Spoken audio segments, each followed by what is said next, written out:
Welcome into another episode of the Overcome University podcast. I'm your host, Michael Allison. Before we get started, make sure you like and subscribe to the channel.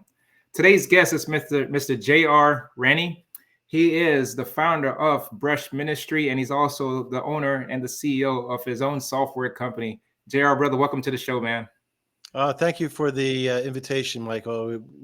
Looking forward to talking with you. Absolutely, man.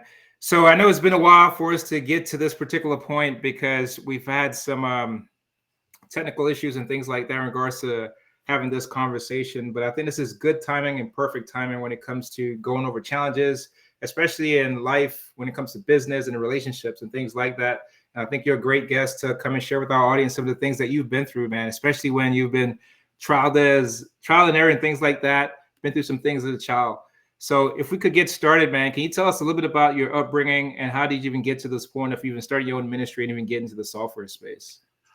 Wow, that's a long story, dude. I'm 65 years old, so let's just start. Let's just start with the childhood part. My Yeah, man. parents got divorced at 12, and my mom remarried, and it was very much a cultural shock because we had moved from Philadelphia down to Florida, and he was an old Southern type of guy, which meant you didn't question him, you didn't um, disobey him, and if you did, there were consequences. And we're talking child abuse, physical abuse type of consequences. Wow. And I had just graduated high school at 18, and he and I got into argument, and he threatened me with a hammer. And that circumstances was the final straw for my mom. She called me at work later that week and said, we're moving. Get your friends to come over and help us pack up. And I think that Wednesday or Thursday, we got a U-Haul, packed up everything I could. My friends from my soccer team came and loaded up our truck, and we were gone. And that is what brought me to California, where I eventually learned how to program, where I met my wife, and so forth. Now, I don't want to leave that story as negative as it sounds, because that changed my stepfather. He realized he had gone too far. He found the Lord again, rededicated his life, and he wound up being the most favored, loved grandparent that our kids had. They loved talking to him. They loved being with him. In fact, I actually gave his eulogy at his funeral. So even though it wasn't pleasant while I was there, God changed that man into a good, godly man. So all praise the Man, Lord. Amen. I love that because as I heard that, I was thinking of how some kids could be in some tough situations when they have a stepdad, and what happens when it comes to that bond or that disconnect. And I think it's a beautiful thing where things change throughout either time, throughout separation, and that bond and that relationship came back together. And to know that he has a relationship, had a strong relationship with his grandkids, I think is absolutely amazing too, man. So thank you for sharing that too as well, man. You're welcome. It's all part of what makes you up, right? The good and the bad. Absolutely. I wanted to ask you this, if we could talk a little bit about that, being someone that was in that particular space, right? What were your mindset? What were some of the things that you were going through or dealing with, especially hearing the aspect that your mom knew some of these things that was going on? As a child, what was it like to navigate that? Where did you find that sense of resilience or that sense of determination in regards to, I need to handle this the best way I can? Where did all that come from for you? Well, in hindsight, I mean, at the time you're kids, so you can't really think these things through. But Mhm. looking back, I had actually accepted the Lord at a vacation Bible school in a Baptist church, probably a year before my mom got married to him.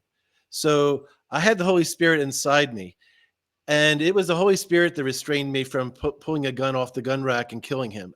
There was multiple times after being beat, I thought of just grabbing a rifle and slipping into his room and killing him. It the beatings were that bad, Michael. I had teachers, PE teachers, going, "Hey, what happened to you? How'd you get those marks on your leg?" And I tell them, and nothing happened. So the reality is that God's timing was perfect. He came into my life and gave me that restraint and gave me that peace. My mom has always been a great supporter. She's still alive. She's going to be 90 this year, and has always been one of the key individuals in my life that helped build my confidence. But dude, it was rough, and for me to go from that person that was living under his roof to the one that gave his eulogy, that was another work of God, because the bitterness and the anger was completely gone. Wow, wow, man. I'm hearing that, and I'm thinking about all of the stories that I hear in the news and things like that, where some of those scenarios definitely went south. So definitely, God was working on you. God was working on your heart, and I'm happy to hear that that's what transpired. If I could ask you this, Jr., a lot of us send our kids out to go to college at age 18. At age 18, you move and you're now on your own, right? What are some Yep. of the challenges that you were facing during this period? And what were some of the skills that you took or learned or picked up, or were you kind of like figuring it out on your own as you was navigating, trying to carve out your success and your future now? I would love to say that I had a great 5 year, 10 year plan, and I'm a high planner. I really am, but I gotta give all the glory to God. I can remember in my senior year in high school, going to my math teacher, Mrs. West, and I said to Mrs. West, "Hey, if you really are good at math and you enjoy it, and you kind of understand accounting and those sort of things, what would you recommend?" And her very first thing was, "Well, you can become a teacher." And I'm going, "Well, A, I don't want to do that. That's really not what I want to do. And B, yeah." And then the other one was, "Well, or you can get involved with computers." And I thought, okay, I am in the middle of a rural section of Florida. Daytona at that point was not the metropolitan place it is now. Right. And so I'm out in the country. How am I going to get, connected to computers? Well, I get moved to California. We moved to California. I wind up working for the Disneyland Hotel, who was on a manual system. And they went from a manual system while I was there to a computerized system for the very first time. And in my department, I was the youngest person. So they chose me because obviously my brain hasn't solidified yet. So I could still think, at least that was their thinking. And so they chose me to learn how to implement the software, how to train other people, and I did that. And from there, I wound up landing a job as a temporary data entry clerk, and then from there, I wound up being hired as a software installer.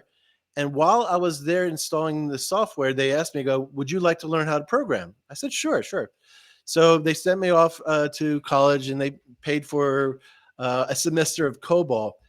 And so I'm installing the softwares for financial accounting companies.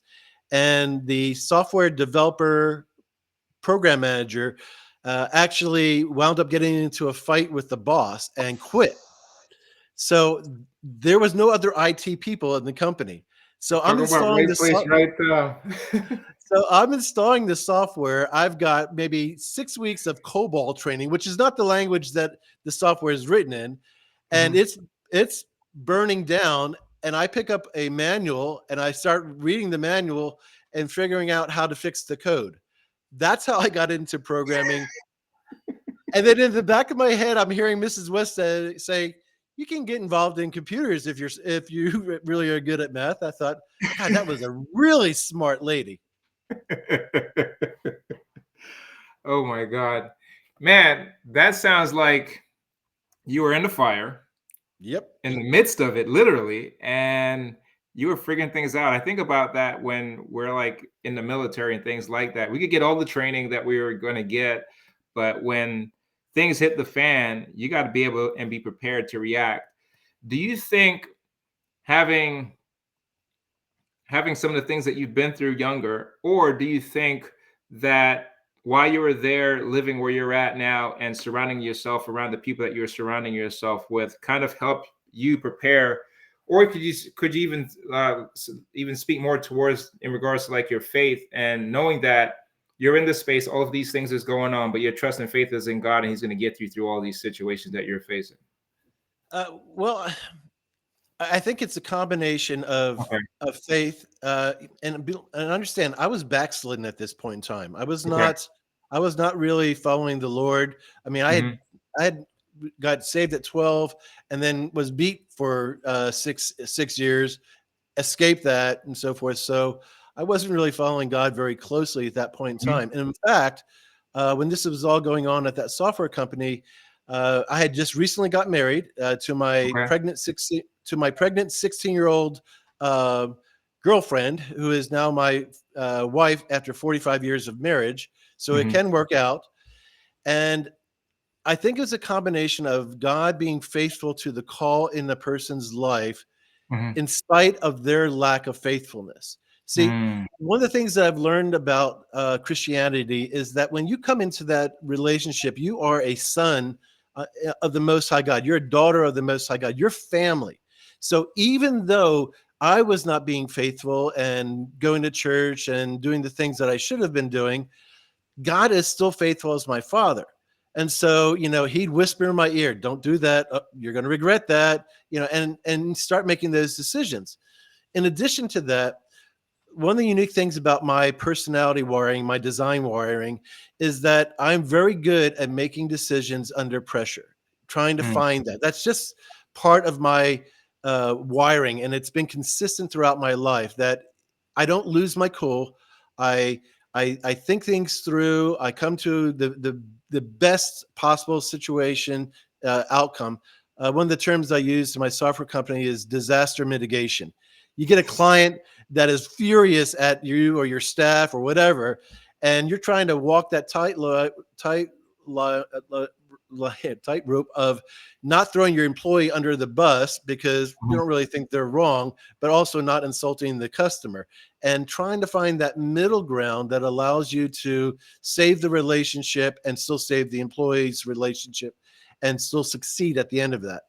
And so part of this is not reacting emotionally, is looking at the facts, being honest, taking responsibility for your part in this, demanding respect, demanding to be treated as an equal in that situation. Negotiating is one of my abilities, and so when I'm in that situation, it's like I want a good positive outcome, which does not necessarily mean that I have to win on all points. We both have to have a win-win coming out of this. So I would, to summarize that question, certainly God watching out for me. I can point to multiple times, like getting my 16-year-old girlfriend pregnant, and we're still married after 45 years. I can look at multiple situations like that and go, he was faithful when I was not. And Mhm. then he wired me to be able to handle these situations, and I need to trust in who he's created me to be. I would like to elaborate a little bit on that in regards to like the marriage aspect, because personally for me, I do believe that your corporate life or your business life does not separate from your relationship with whoever you're involved with. And for you mentioning that, getting married at such a young age and coming out of what you just shared in regards to what the dynamic of what a husband and wife relationship was like, how did you navigate that to the point of sticking together and still being married today? Well, when I was faced with the circumstances of my wife, or then girlfriend, being pregnant, one of the things that I really had to ask myself is, what are your choices here? And I could not see myself moving forward in life without her in it. Hmm. So that was a commitment from day one. And I had gone through divorce with my mom, and I didn't like that. So that was not going to be an option going forward. And one of the things about getting married so young, there are a number of difficult things, but one of the positive things is you're not bringing in 15, 20 years of dating into a relationship and all the hurt baggage that you've accumulated during that 15 or 20 years. Right. It really was her and I against the world. It Mm. was, I got your back, you got my back, we're in it together. And then to be quite honest, my wife, Buffy, is the greatest, other than my salvation, is the greatest gift that God has ever given to me.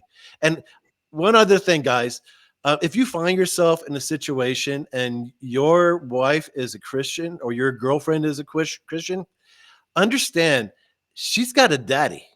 And I'm not talking about the one that's at home. I'm talking the one that's above, looking out for her. And if you do not do that girl right and treat her with respect as a daughter of the Most High God, you're going to pay the consequences, because her daddy will remember how you treated his daughter. So, just I think really the it's a combination of who she is as a woman, um, and the fact that it was not going to be an option. She didn't actually find the Lord until God called me back to the church. Until I think it was '88 is when she came to salvation. So um, she was just a good human being to begin with. Man, I love that, man. And that scripture, based off what JR just said, I actually just read that this past week. So you're speaking facts. When they were talking about that for Mother's Day weekend. Okay. So, JR, you are working in the software space. You're learning a lot. They're sending you to different training. And age 28, you say, I'm going to go start my own company. Yeah, it was another one of those situations where um, I had joined this other company that had actually taught me a lot Mm-hmm. and gave me a number of connections. And I was the director of software development. So I hired the staff, trained the programming staff, and did a lot of the major installations. The boss was a bit of a psychopath, and my success and the credit that I was getting from clients and other people really rubbed him the wrong way. And he and I were on the odds. And I went one day to thank him for a profit sharing check, and he literally rubbed my nose in it and said, I didn't want to give you anything, but the other manager insisted that I give you something. And I was so ticked off.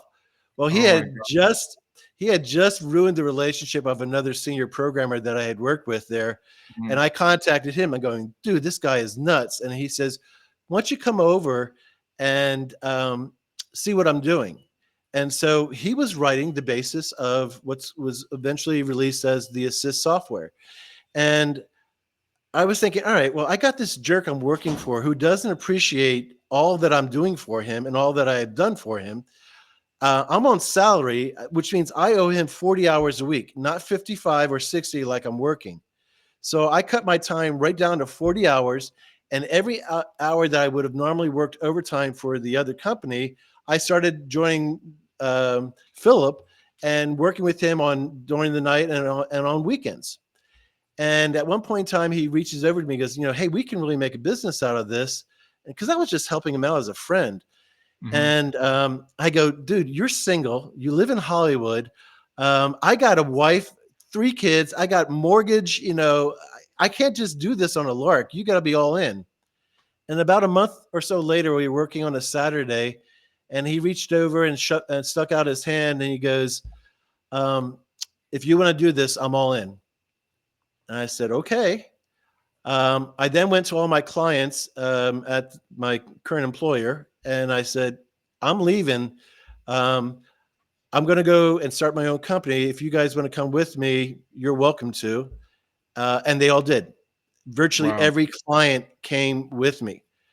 And once I was removed from the buffer between the employees and the owner, all of a sudden I'm getting calls from all my ex-employees going, what is wrong with him? He's psycho. I go, yeah, I know. Why don't you come over and see what we're doing? Within a year and a half, we had 90% of the client base, and we had all of the programmers I had either respected or hired.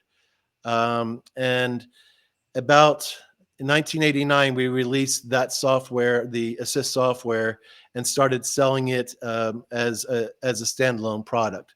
And the client base, eventually, most of them migrated over to that software as we were approaching Y2K. And that's how it all happened. We just did a better job, wrote a better product, treated our employees better.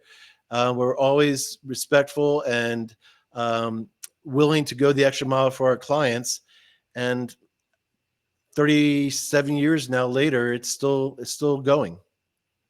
Wow. I want to expound on that because I did not know that you're going to give me that much about that story. For anyone that's looking to get into the entrepreneur space, start a business, you know, success, maybe there were some bumps in the road, but that sounded like a pretty successful transition based off what took place for you. And I love the fact I've actually heard that story quite a few times where people leave because of how they were treated by the previous company that they were in. For somebody that's thinking about entrepreneurship, thinking about business and things like that, what kind of advice could you offer based off of your experience and making that transition for yourself with your partner and looking back at it now? Well, so I'm of the mindset that leadership is a God-given ability, not necessarily something that you can make happen in your life. It's not a Mhm. suit of clothes that you can put on. You're either a leader or you're not. So you better be very sure about that, because once you start being responsible for other people's families and their paychecks, you better be making the right decisions. It's one thing if you're a single guy in Hollywood, you can walk away from it in a minute. It's another one when you got a wife and kids and a mortgage and all those other things. So you better be ready for the long haul. Second of all, one of the best bits of advice that I was given was figure out what you do well and then hire the people to do what you do not do well. If you can specialize in just the parts that you do well, in my case, it was building the team, doing sales, writing the software. I was able to do quite a bit. Sales was not my forte, but it was necessary as the owner. Figure out what you do well and then surround yourself with good people and treat them with respect and give them every opportunity to succeed.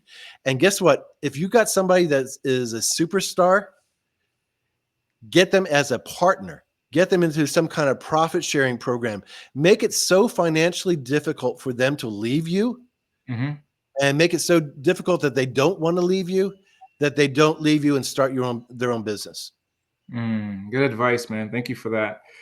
I want to dabble into something that you also mentioned earlier because, like I said before, I do think family and your business, all those things kind of intertwine it a good bit. So, you said you're to your partner that you're single, you're in Hollywood, but for me, I have wife, I have kids, and all of these Right. things to make a decision. Can you talk a little bit about what was that dynamic like, that transition like, either the conversation with your wife, the conversation with your kids, to know that I'm about to take this leap, make this decision, and them supporting you along the way, along that journey, to the point of even what was your thoughts around that in regards to like contemplating, was this a risk that I was willing to take and all that? Well, I would probably say it was a bit conditional, based upon how the clients were going to react. I Hmm. wanted the clients to come with me, and I had done such a great job for them. I had a pretty good confidence that they would. And so, as I started meeting with them and talking to them and getting that assurance that, yeah, we'll go with you, I didn't offer them a discount or anything. I mean, it was the same price that they were paying the other company. It was like, you can either go with whoever they send here, or you can go with me, who's been there this time for you. Bringing it to my wife, she knew what I was dealing with the owner. So she knew that Hmm. I was dealing with that. And I got to tell you, she's got more faith in me than she probably should have at times. Um, but I love her for it because, she had my back. There were some realities. What about this? And then once we got the assurance from the clients, it was like, okay, I've got enough time to be able to make as much or more money than I was making before, because I'm not splitting it with the owner now.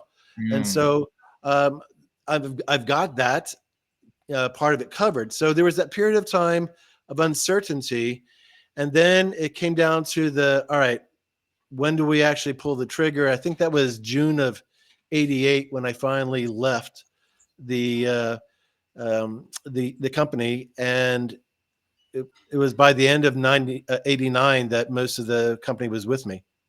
Wow, wow, wow, wow. Man, that's amazing, man. So after you finish working here and building this company, you decide to get into ministry.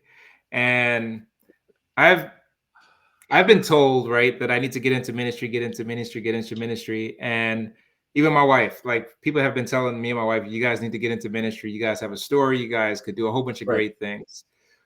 Where did you get that conviction to say that JR, it's time to go into ministry?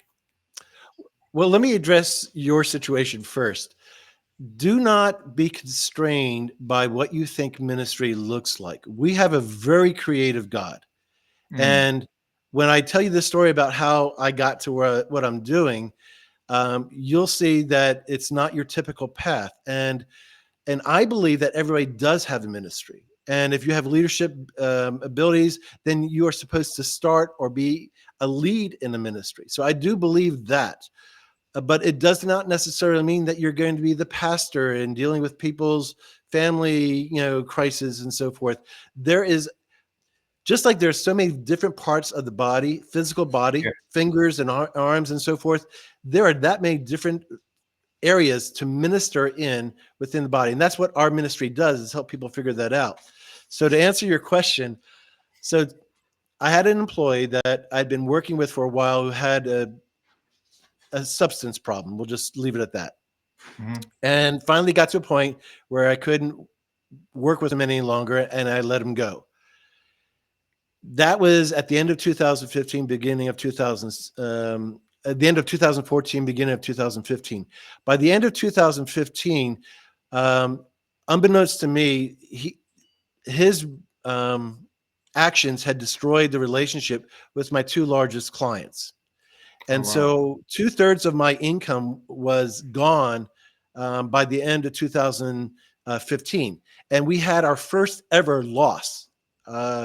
And it was very clear, either I closed the business, or to keep the business open for the rest of the employees and to not strand my clients, okay, I stopped taking a paycheck, because that would have made the difference. So Mhm. January 2016, I stopped taking a regular paycheck. And about April, May, okay, so I can't do sales because I can't sell software ethically to a business that can cost them $250,000 and not know I'm going to be in business in 6 months, because I didn't know Right. what the future held. So I Mhm. couldn't do sales. Um, Programming, I did, when clients required it, I was still actively doing that, but it wasn't that much. And I'm sitting in a chair that I'm looking at right now and really frustrated with God, because I knew this didn't happen because of something that I did wrong. If you cheat a client or you mistreat people and so forth, and things go wrong, you can go, yeah, I had that coming. Okay, I can see where I, I deserve that. But I'm looking, I go, I didn't deserve this, and my plan was really good. And God, why did you mess it up? Why did you allow this to happen? And I said out loud, I know you're behind this. What do you want? And I Mm. mean, I was angry with him. Now, just to be real clear, my anger with God did not shake the heavens. He was not frightened by that at all. And it did not change. I didn't get any kind of, you know, glory moment where he shined down on me. But it got me to a place where it was almost like him going, ah, good. I got your attention. Mm. It took you 5 months. It should have been sooner, but I got your attention. And later that year, an acquaintance invited me to do be part of this training with this personality assessment program that had always been used privately in the corporate world. And my immediate reaction was no, because I had cut all expenses. I'd cut advertising. If I'm not going to get a paycheck, I'm going to cut everything else first. Mhm. And so this was like, no. But later that night, I'm getting this prompting, do it. I'm going, what? This makes no sense. first of all, it wasn't cheap. Um, and then, but the next day it's like, do it. All right, fine. So I called up the guy. I said, all right, I do it now. I'm still me, so I negotiated a better price, and I also negotiated a deal where my wife could also take it at a reduced rate. So I did do some negotiating to get the price down somewhat, but it was still more than I wanted to spend. And I was in this training to learn these personality assessments, and within the second week, I'm going, these things have nailed me. They have revealed things about me that most people don't know, that I know are true. And then because my wife was doing it with me, it was like, oh, and it got her too. And that's true about her. And yes, this bugs me about her. And all these things, I'm going, these things are really accurate. So I'm pursuing this throughout 2017. And at some point in 2017, I get this epiphany. Yeah, this has been used in the corporate world, IBM, Coca-Cola, Clorox, large multinational corporations, but it's intended for the church. And I'm going, all right, intended for the church. So part of the process that we go through in our program is you develop something called a purpose statement. And my purpose statement reads like this: I must strategically lead a gifted team to embrace the power of their God-given design for long-term positive results. Now, some time ago, before that, I wrote an article called "What Is Joy," and in there, I developed the premise, and I believe it's to be true, that when your free will choices intersect with God's agenda for your life, that's when joy is manufactured. It is like an intersection of two energies: your will, your free will, the autonomy that you have of your life, and God's intentions for your life. The easiest example is when a woman gives birth, regardless of how laborious the delivery was and difficult the 9 months were, you put that baby, that healthy baby in her arms, and there is joy. Right. Why? God is the author of life. All life is precious to him. And when you put that healthy child in that mother's arms, one of the most important things that she was ever intended to do was to create that life. And that intersected with God's agenda, therefore joy. You can also have that when you are married to your spouse and things of that nature. So I'm sitting there contemplating this thought, and I'm going, well, if that's a path to get closer to God and to experience joy and to be obediently, and you really believe this is your purpose statement, what are you going to do about it? And I go, well, I guess I got to write the curriculum to make sense of this in the church. And at that point in time, the ministry name, Brushfires Ministry, came to mind. And I would love to say I did this testing or I, did this panel. No, it was a gift. The Spirit simply gave it to me and said, you're going to call it Brushfires Ministry. So I started to develop this curriculum, and I had been collecting devotions that I read at various times in my life and just a photocopy of it. I'm going, all right, this is important. I'm going to hold on to it. And then I'd written articles and I'd done a number of speeches or lectures and that sort of thing. And I started pulling these things out, Michael, and the curriculum had been written for the last 20 years. It was like, man. it's like all I needed to do was figure out what category they fit in, and all of a sudden it goes bam, bam, bam, bam, bam, bam, and it's all there. And so by February of 2018, the curriculum was written, and I did the very first workshop. We had a total of 8 people, including my wife and I. But by the way, there's a pattern here. My wife came on board with our software company, is doing the accounting and all the administrative stuff there. She's also the accounting administrator for all the other companies and ministry. Dude, if you guys are going to start a business, try to employ your wife. First of all, they work a lot less than most other people will. And they understand the agenda and and what they're working for. I happen to have a very talented, gifted wife. And so another bonus and plus to God for hooking me up with Buffy. My wife is gonna love this segment.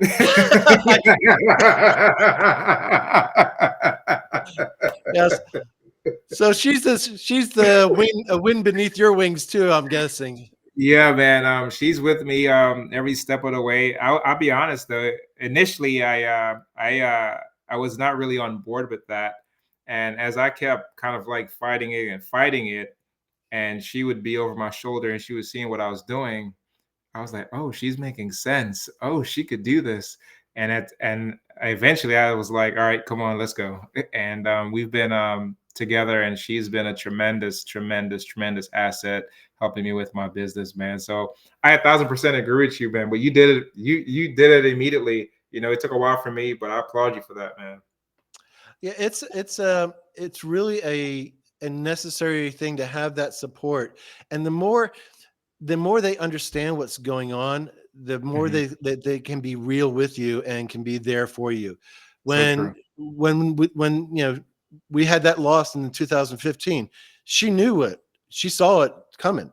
The financial Hmm. statements weren't getting any better by the end of the year, and Hmm. so um, it allows them to sort of align their intentions and their expectations to be consistent with what you're going through.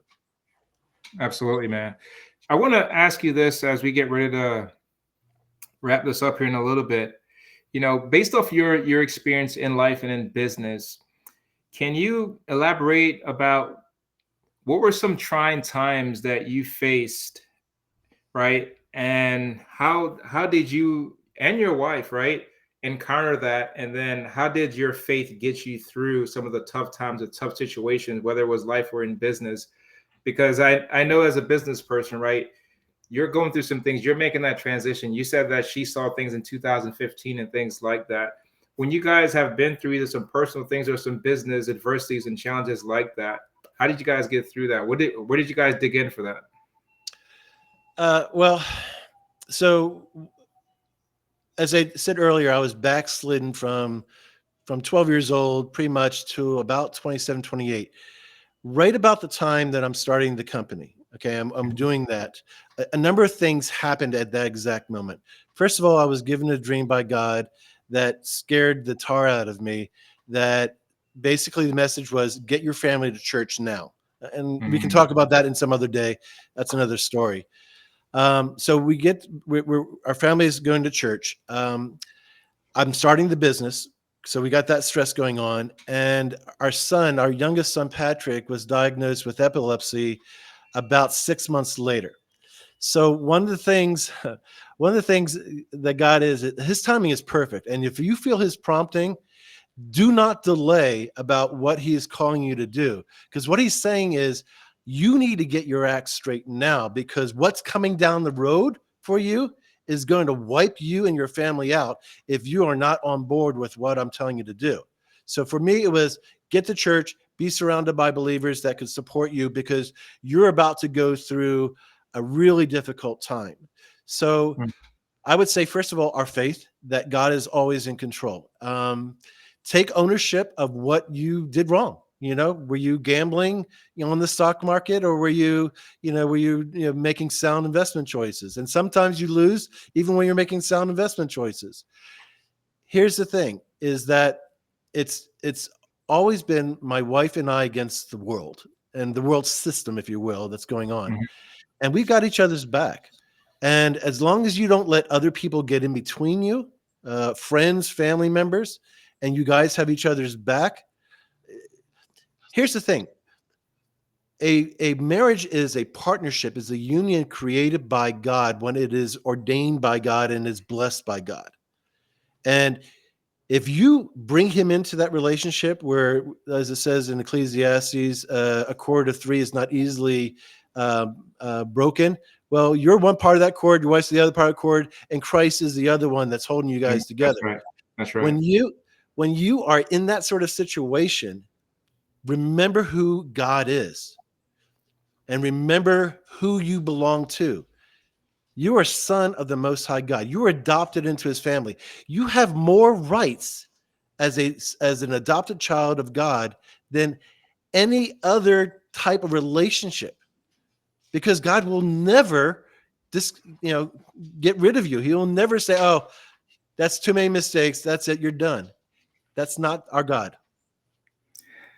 If you could expound on that, and I'm asking this probably selfishly for me, but I think that there's many of our listeners that's listening that's going to appreciate this question. So you left the software company and you start your journey with your new company Right. and creating Brushfire. Now, trying to get clients, trying to get people to come on board, and God is telling you and your family go to church. Right. There's going to be barriers, right? And there's even going to be maybe the doubts in regards to, am I qualified to go and do this? Or people are going to try to vet you in regards to saying, how long have you been in church? How long have you been in married? All of these different things. Are you qualified enough to lead me and my family on this journey with your ministry? For that listener that's listening, or for somebody like myself, what is it that you could say to that person that could be in that situation, that scenario, and how could they even get past that? So earlier on, I said that leadership is an ability that is wired into you from God. So first of all, you better have that, because if you are going to step into these positions of responsibility and so forth, you are going to get opposition from the world. You're going to receive friendly fire. You know, it took us a few years to establish our credibility, but because we had such a dedicated client base, we were able to weather those years. Our software began to mature. We found a niche where people who needed something unique in their inventory or unique in the commissioning, would really feel comfortable working with us. And we built a reputation and so forth. That took time, probably minimum 5 to 7 years, to really start to get to the top of that. I'm experiencing it right now. Okay, we're a parachurch organization, which means that we'll work with every Bible believing church that is out there. Mhm. But it was easier for me to close a deal of $250,000 in software than to get a sit down with a pastor and to actually be able to talk to him about our ministry. Mhm. It is, they are so numbed to all the other people that are out there that are constantly hitting them up, and they're concerned that you're going to let somebody in that is going to fleece their flock or take advantage of them and so forth. And we are a leading edge technology ministry that nobody even realizes that they need. Okay, Mm. discipleship is not something that's going on all over the place, and we're going in and going, hey, we got this discipleship program that's really cutting edge and will change people's lives. And so you better have the certainty that you're doing what God has called you to do. You got to have the perseverance and tenacity not to give up. That's the thing. I'll use our podcast here, dude. I think we originally scheduled about 6-9 months ago. That's what And I said at the intro. Yeah, yeah, it took a while, but here we are. yeah, and there was something about your podcast. I'm going, no, I want to do this guy's podcast. Okay, fine. Reschedule. Great. Reschedule. Great. Okay, we'll do it again. Because there was something about you. There's something about the way that you were interacting with me. I'm going, no, this guy is legit. I want to have a sit down talk with him. So I could have easily said, forget this. The guy blew me off and whatever. But no, and I think in part because there are people out there that need to hear what we're doing, that are going to champion our ministry and bring us into their business or their Christian organization or church. And I needed to persevere and stick with it and believe that I was being led in the right direction. So, dude, it's about faith in your God, faith in his calling in your life, faith in his resources, even when they exhaust yours. Man, thank you for that, man. So as we look ahead, right? What are some of the goals or some of the aspirations that you do have for your company now as you continue to grow and build? A company or the ministry, because we're winding down the company. It's still going, believe it or not, and we might be able to make it through the end of 2025, but it's starting to wind down, and our client base knows that. We've given them at this point 2 years to make a migration off of our product onto somebody else's. I'm literally keeping the doors open so that they are not stranded or hit with a you know, $100,000 software conversion bill and make a bad choice. So we're keeping the doors open for them. For the ministry, we've been regional for most of this time, but last year we released a video series and we installed it on LMS software, which is learning management software from LearnWorlds, and it is now a fully scalable product. So any believer in the English-speaking world can go to our site, brushfires-digital.com. It's there under my face there, and they can go there, they can log in, they can get the workshop training videos, they can do all 8 to 11 assessments that we provide as part of that program.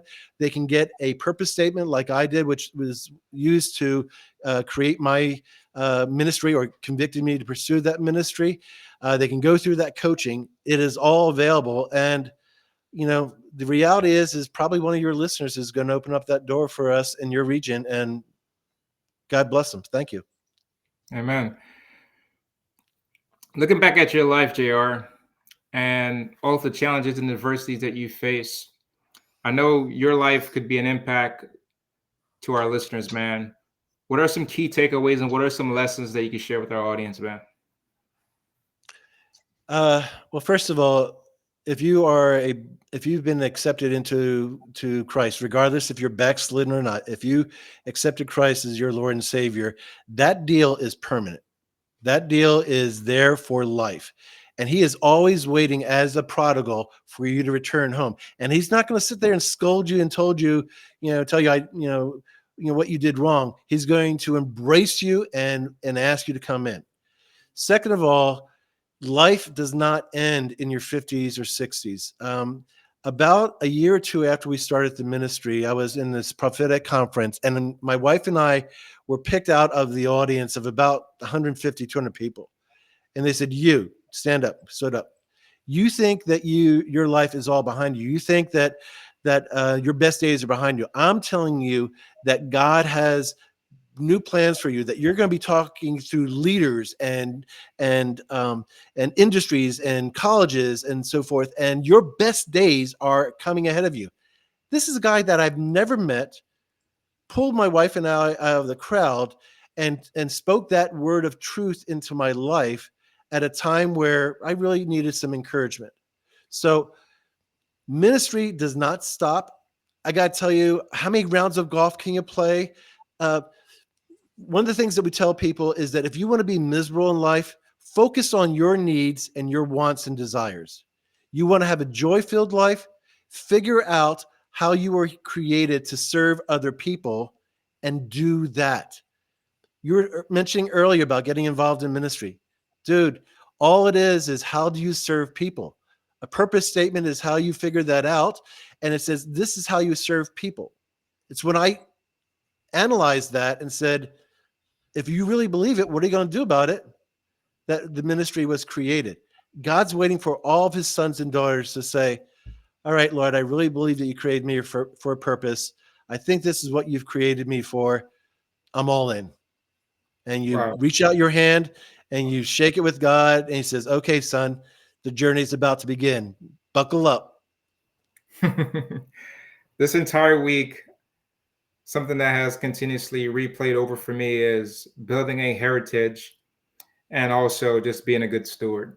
And I love that message that has been over and over. And to hear you confirm that, man, thank you for sharing that, man. JR, if anybody wanted to work with you, reach out to you, how can they find you? The easiest place is go to brushfires-digital.com. We have a Facebook group. We've just brought on a Christian guy that's going to help us in the marketing, and so we'll be out in other platforms. But there is a Facebook group, and we've got a very minor presence on Instagram. But the best place is to go to brushfires-digital.com. You won't be talking to a robot. You'll actually talk to a human being if you call us. And we'd love to, either help you individually, do this in your small group. The workshop program is perfect to be done in a small group. Bring your men's group into it. There's a lot. The thing about our ministry is that it deals with people, and anything that involves a person, our ministry can make better. So it's where you're going. If there's friction or disunity in your life, if you're lacking purpose or direction, our ministry is all about that, because it's about introducing you to God's purpose for your life and getting you on that road. Absolutely. Well, JR, man, it's been an absolute pleasure to have you here to come on and share your story, share your journey with an audience. I know it's had to be, and for me personally, has been a blessing to hear your message, man. So thank you so much for being here, man. Michael, I am glad that we were able to make this happen, and I knew I was going to enjoy this. I've been looking forward to this podcast. This is about the fourth one I've done this week. I've been looking forward to this podcast for months. So thank you, sir, for having me on. Absolutely, man. Well, guys, I hope you guys enjoyed this conversation that I just had with JR. Make sure you like and subscribe to this channel. Until next time, God bless. Ain't it all? Couple dollars in my pocket, no income and go. Been working on my body, getting healthier. Thank God for clarity.